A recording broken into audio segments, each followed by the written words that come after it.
হ্যাঁ মা, পিসিমা পাগল হয়ে গেছে, যা খুশি বলে যাচ্ছে। ওনার জামাই পঞ্চপাণ্ডবের বনবাস, কিন্তু দ্রৌপদীর তো বনবাস নয়।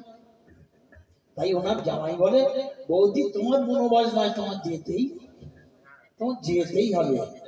আচ্ছা পিসিমা, তোমার ছেলেগুলো কোথায় ছিল, মুখ পড়া ছেলেগুলো? তারা তো গিয়ে বলতে পারতো যে বৌদি দাদাদের বনবাস, তোমার যেতেই হবে। রাগ করি না, আমি রাগ করি না, আমি রাগ করি না পিসিমার কথা। পিসিমা যা বলে বলুন ভাই, রাগ করি না পিসিমার কথা। যেমন পাগলের দেখি না বলে, যেমন পাগলের দেখি না বলে, ওই আবার ছাগলের দেখি না খায়।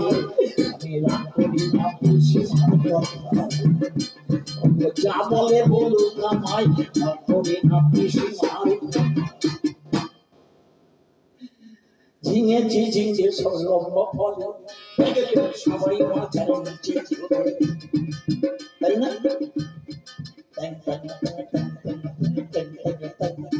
ঝিঙেছি ঝিঙে সব লম্বা ফল, তোমার সবাই মাথার নিচেই ঝোলে। ওরে ঢোলের মতোই ওলে হলে, বলো ঢোলের মতোই ওলে হলে, ডাকার উপরে উঠেছে বলুন কোথায়। আমি রাগ করি না, রাগ করি না পিসিমার কথা। পিসিমা যা বলে বলুক আমায়, রাগ করি না পিসিমার কথা। নাকি অনেক রাত হয়ে গেছে, আবার ঠান্ডার ফুরফুরে হাওয়া। আপনারা যে কজন বসে আছেন চুপ করে একটু একটু করে বলে ছেড়ে দেবো, কিছু মনে করবেন না। আমার পিসিমা বলে, দেখো আমি বর দিলাম দেব। আমার ছেলেকে বলেছি, বাবা তুই যুধিষ্ঠিরের কাছে যাচ্ছিস, তুই দাদা যুধিষ্ঠিরের কাছে যাবি, যুধিষ্ঠির যা বলবে তুই সেইভাবে আসবি। তার যুধিষ্ঠির বলে দিল, কি মায়ের কাছে যখন তুমি বর নিতে যাবে, তুমি উলঙ্গ হয়ে বাবা তুমি চলে যাও, উলঙ্গ হয়ে তুমি চলে যাও না, যেমন মায়ের গর্ভে এসেছিলে এখন কথা। যুধিষ্ঠির বললেন, মা যেমন গর্ভে তোমাকে প্রসব করেছে তুমি তেমন চলে যাও।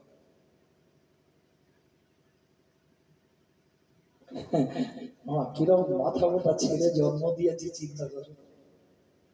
আচ্ছা এখান থেকে যদি 3 মাইল দূরে মন্দির হয়, ল্যাংটা হয়ে যেতে বলেছে, এখান থেকে হুতুম থুমের মতো ল্যাংটা হয়ে 3 মাইল হেঁটে যাবে, এই বুদ্ধি নেই।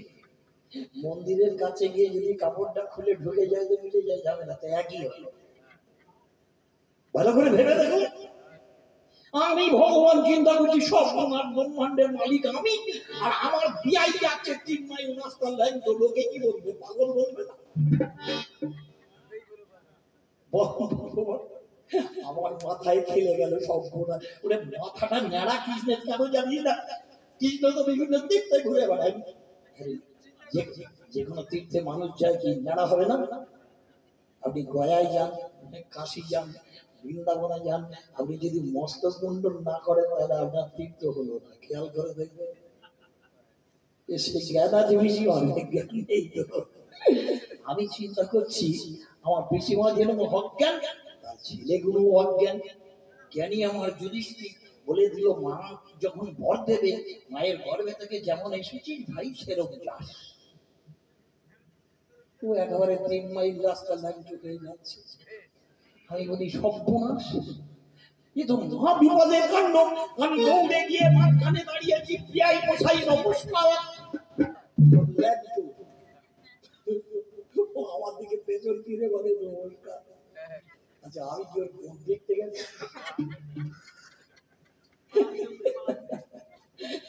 অনেক সময় দেখবেন মন্দিরের বারান্দায় ঠাকুরের দিকে পেছন করে গল্প করে, এ তো হারা বিপদের কাণ্ড। ঠাকুরের দিকে লোক পেছন করে গল্প করছে, সব ভগবান কি মন্দিরে আছে, পেছন দেখছে? চেতন নেই, চেতনহীন মানুষ। এরকম অবস্থা কেন? বলে দাদা বলেছে। আরে 3 মাইল রাস্তা তোমার দাদা বলেছে? আচ্ছা কিরকম মাথা মোটা বলুন। মন্দিরের কাছে গিয়ে গিটটা খুলে আমার নেংটিটা যদি খুলে ফেলতে একই ব্যাপার। যদি দাদারও কথা থাকতো, আমার সম্মানটা থাকতো, মায়ের কাছে লাইনটাকে যাওয়া উচিত। মাথা মোটা দল, মার যেরকম মাথা মোটা, কিরকম মাথা মোটা বলুন তো? ওই আমার দ্রৌপদীর যে সময়ে বস্ত্র হরণ হচ্ছে, দ্রৌপদীর যে সময়ে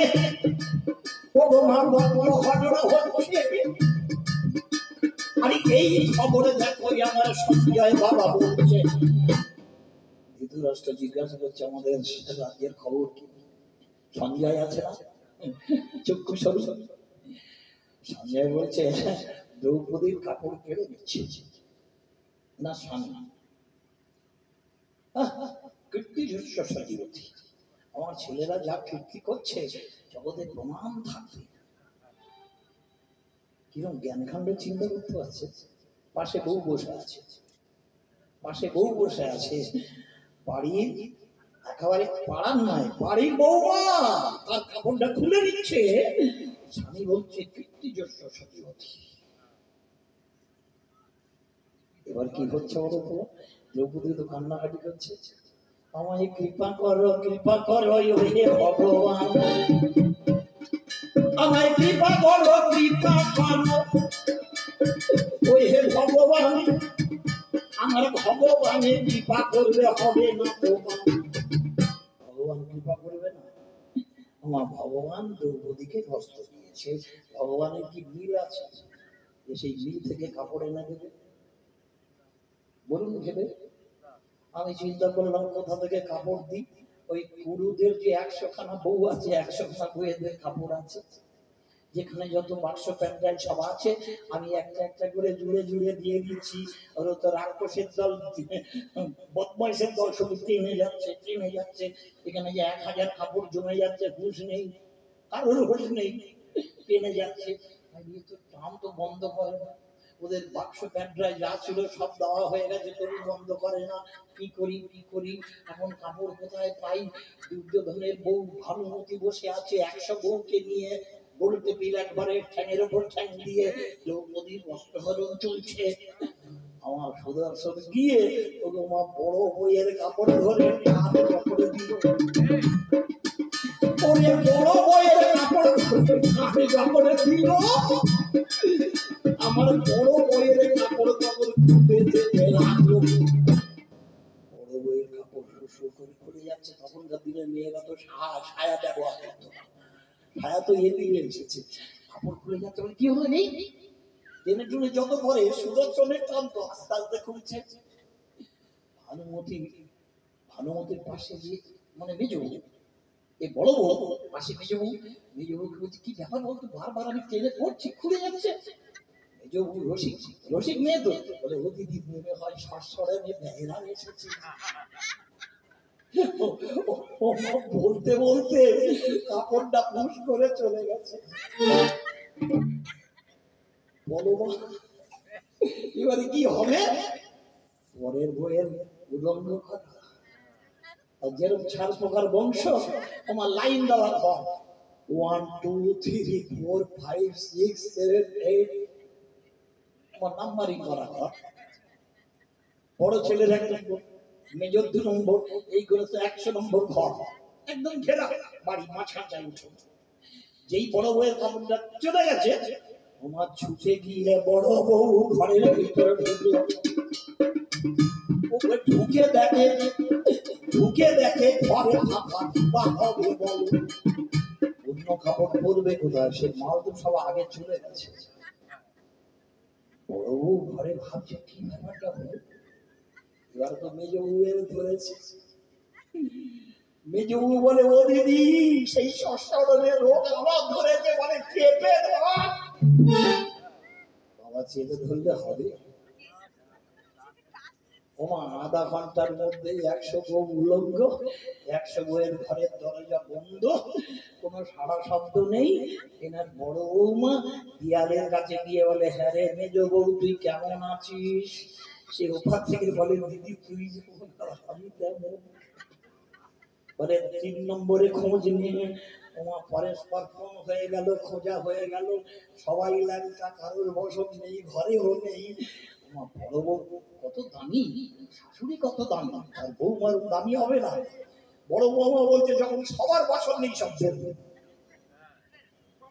সব ল্যাংটা মেয়ের দল সারা ওঠরে বেরিয়েছে, মাঠ নেমে গেছে।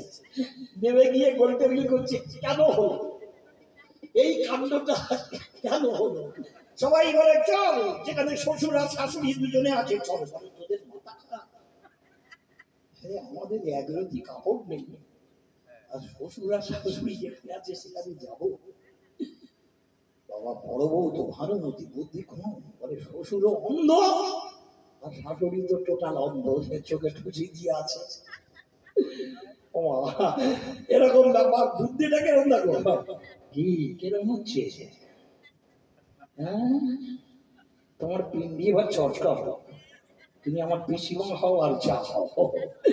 ওমা এরা প্রাণ ভাড়াচ্ছে ওই উলঙ্গ, 100 মেয়ে উলঙ্গ, ওরা যাবে শ্বশুরের কাছে, শাশুড়ির কাছে। আর শ্বশুর আর শাশুড়ি পাশাপাশি বসে, তো দুজনে অন্ধ। জিজ্ঞাসা করছে, সঞ্জয় বলে আমাকে, আমার রাজ্যের খবর কি? বলে খবর হলো দ্রৌপদীর কাপড় টেনে নিচ্ছে। বলে ও তো আগে শোনাবে কীর্তি যস্য সজীবতী, যা কীর্তি করছে ছেলেরা জগতে প্রমাণ থাকবে। তারপরের ঘটনা বলো।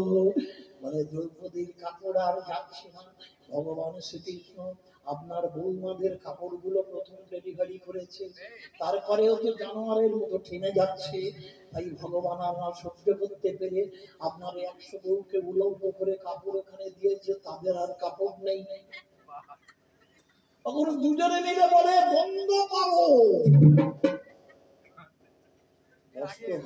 বন্ধ করো। কেন আগে বলতে পারেনি? ভালো, আমার সোনার পিসিমা, আমার সোনার পিসিমা, এত সুন্দর পিসিমা, এত যেরকম আমার দামি পিসিমা, পিসিমার সন্তান কোনো বড় কুলার না। হ্যাঁ বাবা, এরা সবই কুলাঙ্গার, আমি আর কি করবো? করে পাওয়ার নাম কৃপা, করতে হয়, করতে হয়। একজনের গুরু বৈষ্ণবরা হরি কথা বলছে, তো কোথায় ছিল একটা খনি আসামি, সে ভয়ে এসে লুকিয়ে সেখানে বসে আছে। বসে বসে জীবনে শোনেনি, এখন শুনছে শুনছে শুনছে, এক মনে শুনছে। ওগো শুনতে শুনতে তাদের হৃদয় কেঁদে তরকারি উঠল, তাদের হৃদয়ে যে সময়ে দেখো কেঁদে উঠল। ওগো কৃষ্ণ কথায় থাকলো, ওগো কি বা বলো তো বলো। যখন লোক চলে গেছে, গুরুদেবের চরণে পড়ে কেঁদে উঠেছে, প্রভু আমি মহাপাপী, আপনি ওই কৃষ্ণ মন্ত্র আমাকে দিয়ে আমাকে দীক্ষা দেন। বলে কিরম পাপী তুমি? বলে আমি 52টা খুন করেছি, দেশের সরকার আমাকে ধরলেই প্রাণদণ্ড দেবে, আমাকে বাঁচাবে না। তা সে ধরে ধরুক, আপনার মুখ থেকে শ্রী হরি কথা শ্রবণ করে আমার এত তৃপ্তি হয়েছে, ধরার আগের দিন পর্যন্ত আমি তো করতে পারবো, আর মৃত্যুর সময় আমার প্রাণদণ্ড হলো। অন্তত আপনার মুখস্থিত বাণী হরিনাম করতে করতে বলে যাবে। গুরুদেব বলছে, তোকে আমি হরিনাম দেবো বটে, কিন্তু তোকে আমিষ খাওয়া যাবে না। পারবি? বলে খাবো না। একাদশী করতে পারবি? বলে করবো।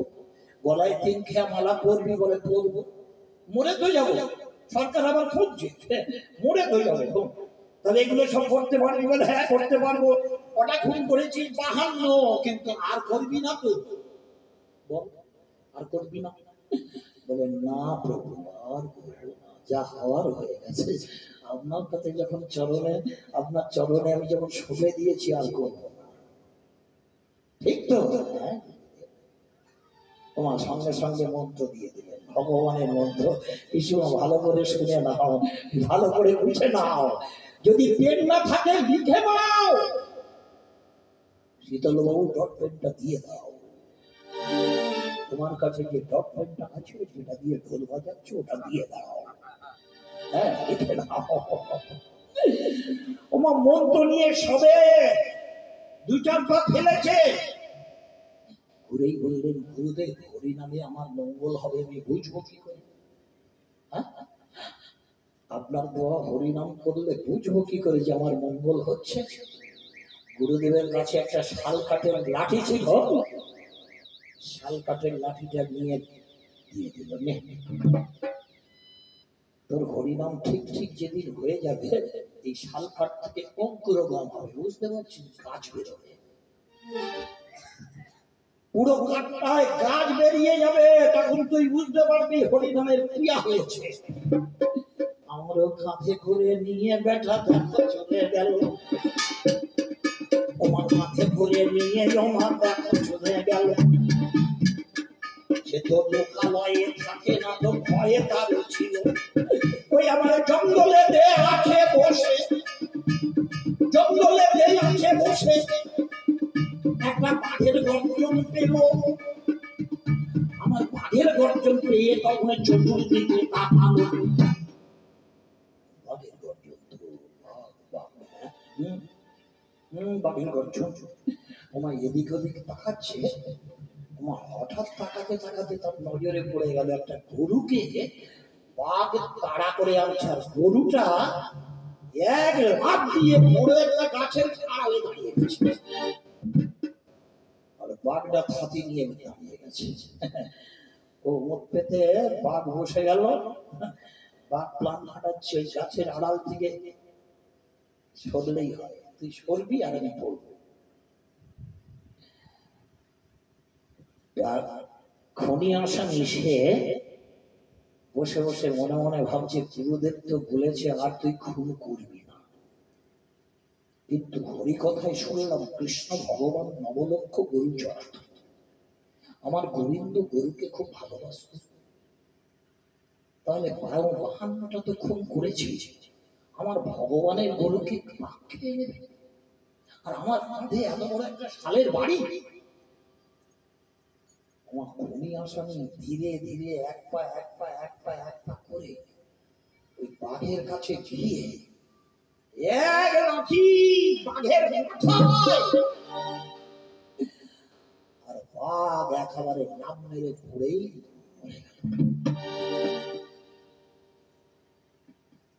খনি আসামি হাত থেকে লাঠি পড়ে গেল, নয়নের জলে বুক ভাসিয়ে কেঁদে উঠল, গুরুজি আপনার থেকে দীক্ষা নিয়েছি মাত্র 1 বছর, আপনি বললেন খুন করবি না,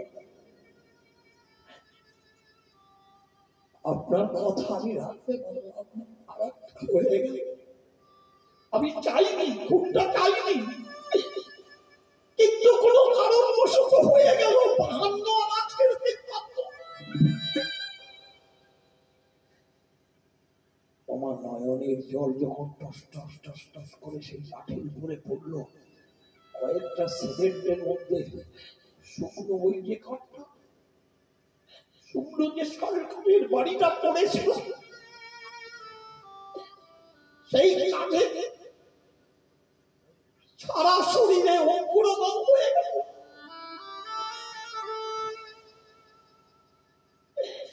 তাকিয়ে দেখছি কাঠে অঙ্কুরোদম হয়ে গেছে, কাঠটা বুকে জড়িয়ে ধরে বলে উঠল, গুরুদেব বলেছে যেদিন কি কাঠে অঙ্কুরোদম হবে সেদিন তুই বুঝবি তোর কৃষ্ণ হবে।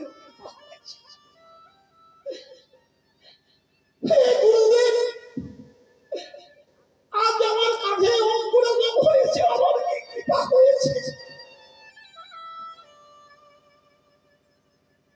দৈববাণী হলো তোমার কৃষ্ণ কৃপা হয়েছে, তুমি হৃদয় দিয়ে ভগবানকে ডেকেছ, তুমি ভগবানের গরুকে বাঁচাবার জন্য দ্বিতীয় আবার একটা খুন করেছ, তুমি গোবিন্দের কাজ করতে গিয়ে তোমার 52টা খুন মাফ হয়ে গেছে, কেবল ভক্তির সুযোগ। বুঝলে পিসিমা, দ্রৌপদীর ভক্তির জন্য সব মাফ হয়ে যায়। কর্ণ স্বামী চেয়েছে, ওর পাপ হয়নি। মা কুন্তী বলেছিল না, তোমরা যে ফলটা এনেছো সবাই মিলে ভাগ করে খাও, আমার সন্তানেরা।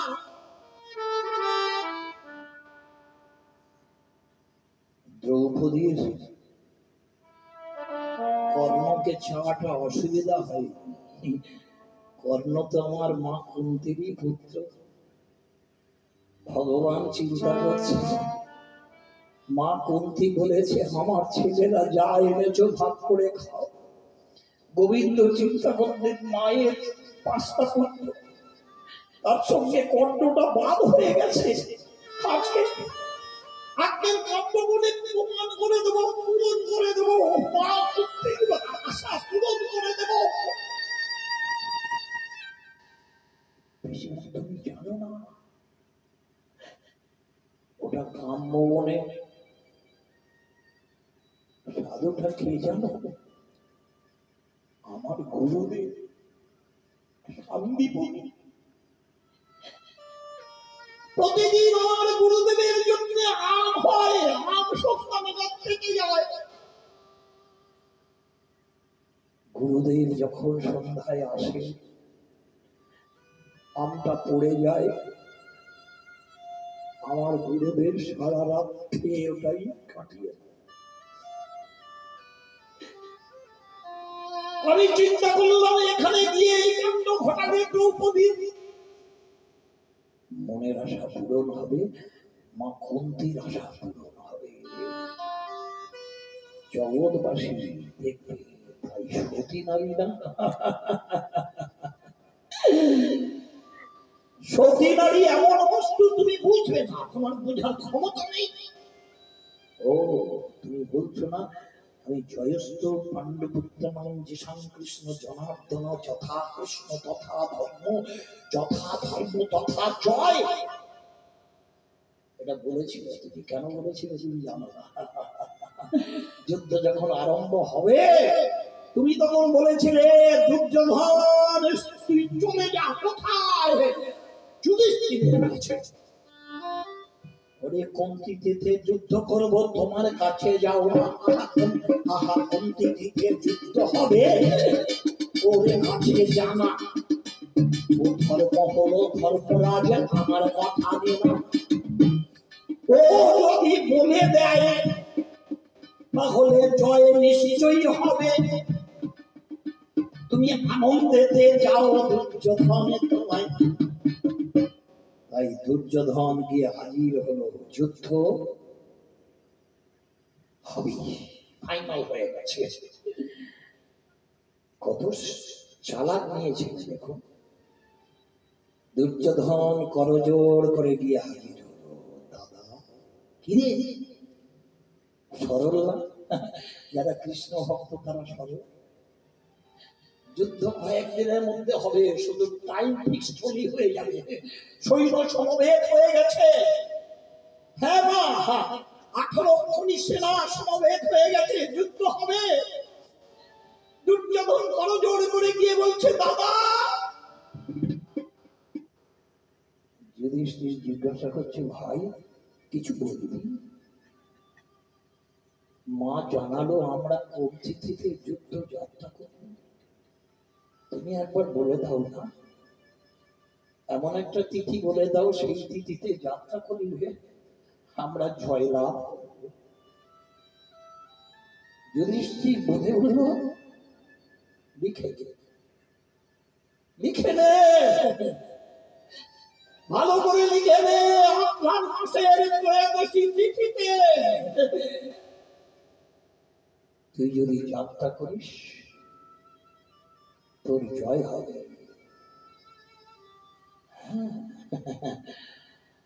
এই তিথিতে যাত্রা করলে তোর জয় অবসম্ভব, আর হবে না। চলে যা।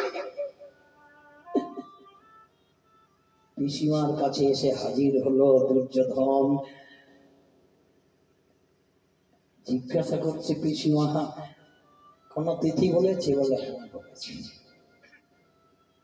হেমন্ত শিশির মাসে শুক্লা পক্ষ ত্রয়োদশী পবিত্র ভারত যুদ্ধ অবৈধ ধ্রুবদৈবতী।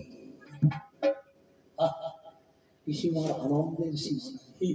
ওই আমার আনন্দেতে নেচে উঠল দুর্যোধনের জিতে হয়ে গেছে। আমার আনন্দেতে নেচে উঠল ওরে তোর জিতে হয়ে গেছে। ওরে অজান্তে পরাজয়ে ওরা নিয়েছে। ভগবান শ্রীকৃষ্ণ জিজ্ঞাসা করছে যুধিষ্ঠির কোন তিথিতে যুদ্ধ যাত্রা করবে কেন? অঘ্রাণ মাসের ত্রয়োদশী তিথি। দুর্যোধন কোন তিথিতে করবে জানো? মানে আমি বলে দিয়েছি ওই তিথিতে। পাগল নাকি মাথা খারাপ? ওই তিথিতে ও যাবে, ওই তিথিতে তুমি যাবে। ওই তিথিতে লক্ষণ হচ্ছে ওই তিথিতে যুদ্ধ যাত্রা করলে তার জয় ফাইনাল হবে। দুজনে যদি জয় ফাইনাল হবে তাহলে হারবে কে? কি যে কোনো এক জায়গায় জিতে গেলে তো হারতে হবে নয় জিততে হবে। তাহলে একদল জিতবে নয় একদল হারবে।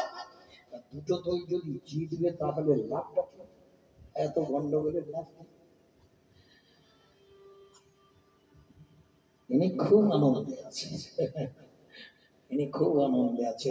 বলে তাহলে তুমি এক কাজ করো, আজকে গিয়ে তোমার জ্যাঠাই মায়ের আশীর্বাদটা নিয়ে এসো।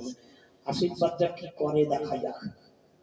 ব্যাস আশীর্বাদ নিতে গিয়ে দেখছে দুর্যোধন পাশে বসে আছে। জ্যাঠাই মা, বাবা এখানে কেন বাবা? আপনি আশীর্বাদ করবেন। ও তো জানে, পিসমা তো জানে আমার ছেলের জয় হবে।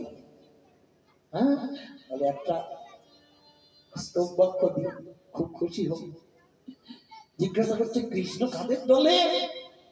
মানে কচি খুকি 18 খানি সেনা জমায়েত হয়ে গেছে, ও জানে না কৃষ্ণ কার দলে। জিজ্ঞাসা করছে কৃষ্ণ কার দলে? যুধিষ্ঠির বলছে আমাদের দলে যুদ্ধ করবে না। গৃহস্থ বাক্য দিয়েছে জয়স্তু পাণ্ডপুত্রমাং যিশাং কৃষ্ণ জনার্দন যথা কৃষ্ণ তথা ধর্ম যথা ধর্ম তথা। আর আমি গোবিন্দ মনে মনে করছি মায়ের কথাটা যেন ভরে যাক।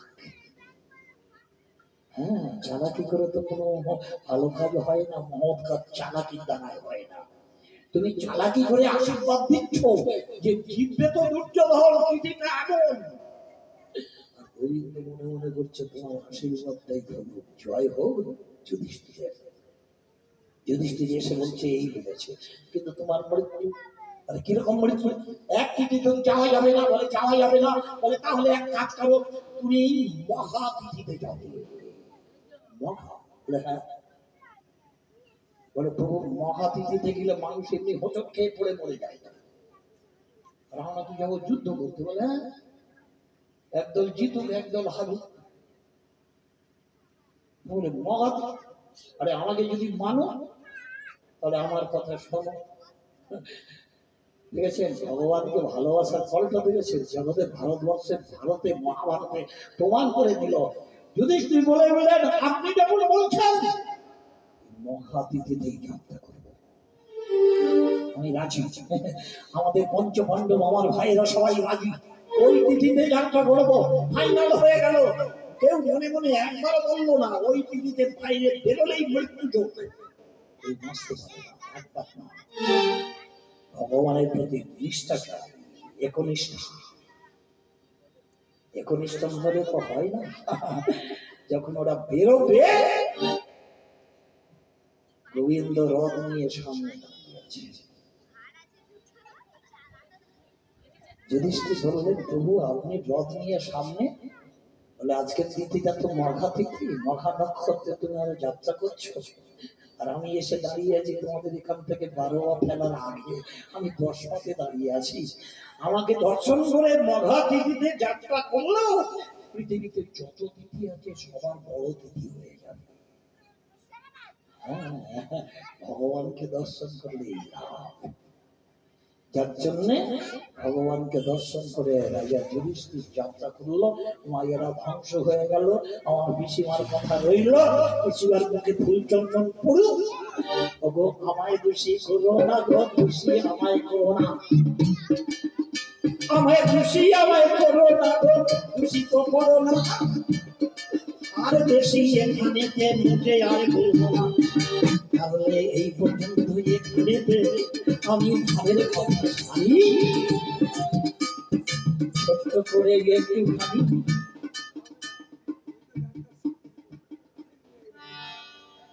ও তাহলে এবছরের মতো ক্ষমা, তোমরা আগমনের শ্রবণ করছো, তোমাদের চরণে বাবাদের চরণে কোটি কোটি দণ্ডবোধ জানিয়ে এখানেই আমরা শেষ করবো। ভজ রাধা কৃষ্ণ গোপাল কৃষ্ণ, কৃষ্ণ কৃষ্ণ বল মুখে। ভজ রাধা কৃষ্ণ গোপাল কৃষ্ণ, কৃষ্ণ কৃষ্ণ বল মুখে। নামে বুকে ভরে যায় অভাব মেয়ে ছাই, নামে বুকে ভরে যায় অভাব মেয়ে ছাই, স্বভাব জাগায় মহাসুখে।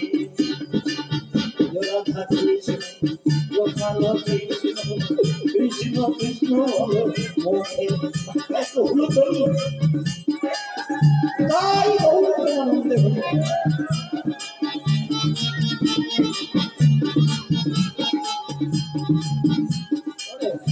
রাধা কৃষ্ণ গোপাল কৃষ্ণ, কৃষ্ণ কৃষ্ণ বল শোনে বলি অন্ধ ভজ পদার বৃন্দ, শোনে বলি অন্ধ ভজ পদার বৃন্দ, যাহার করুণা লোকে শোনে বলি অন্ধ ভজ পদার বৃন্দ, যাহার করুণা লোকে লোকে।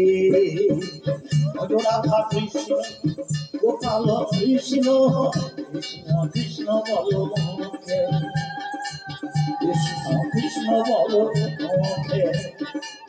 লীলাময় হরি এসেছে নদিয়া পুরী, লীলাময় হরি এসেছে নদিয়া পুরী, রাধার বিরীতি লয়ে ঘুরতে, রাধার বিরীতি লয়ে ঘুরতে। রাধা কৃষ্ণ গোপাল কৃষ্ণ, কৃষ্ণ কৃষ্ণ বল। এখানে হলো মোদের লীলা সমাধান, সবাই মিলে বলুন হরি কৃষ্ণ ভগবান। তাই আনন্দে হরি হরি বল। এইখানে যে রইল প্রভু লীলার মাধুরী, যাবার সময় সবাই মিলে বল হরি হরি হরি বল, হরি বল।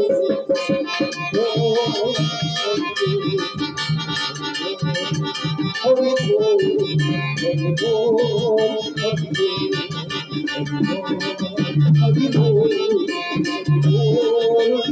হরি বল। নিতাই এবং শিবের পূজা তবু হরি দিলাম কেন? দেবের দেব হলো দেবতা, মানে যত দেবতা, আর দেবতাদের উপরের দেব হলো কে? ঈশ্বর, তার উপরে শিবের মহেশ্বর। ঈশ্বর যত দেবতা, এদের বড় হলো কে? মহেশ্বর। আর মহেশ্বরের বড় কে? মাসিয়ালা পরমেশ্বর। ঈশ্বর মহেশ্বর পরমেশ্বর, এই পরমেশ্বরের জয় দিয়ে সমাপ্তি করলাম। হরে কৃষ্ণ। নমস্কার। আজকের এই মহতী তরজা গানে কৃষ্ণের ভূমিকায় সম্মানীয় স্বপনদার গানে সন্তুষ্ট হইয়া কিশোরী মোহনপুর গ্রাম নিবাসী শ্রীযুক্ত কৃষ্ণ প্রসাদ হালদার মহাশয়ের স্ত্রী শ্রীমতী কল্পনা হালদার মহাশয়া 10 টাকা পুরস্কার করলেন এবং কিশোরী মোহনপুর গ্রাম নিবাসী শ্রীযুক্ত ক্ষুদিরাম গায়েন মহাশয় দাদাকে 10টা টাকা পুরস্কার করলেন। ওই সঙ্গে কিশোরী মোহনপুর গ্রাম নিবাসী শ্রীমতী কল্পনা হালদার মহাশয়া মদনদাকে 10 টাকা পুরস্কার করলেন।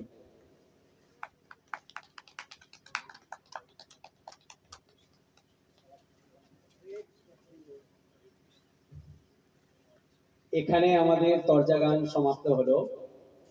আমরা খুবই আনন্দিত। স্বপনদা মদনদার গানে আমরা সত্যি গর্বিত। আমরা আশা করব আগামী বছর যাতে কমিটি আমার সম্মানীয় স্বপনদাকে এই আসরে আনতে পারেন, এটা আমাদের পক্ষ থেকে অনুরোধ। নমস্কার।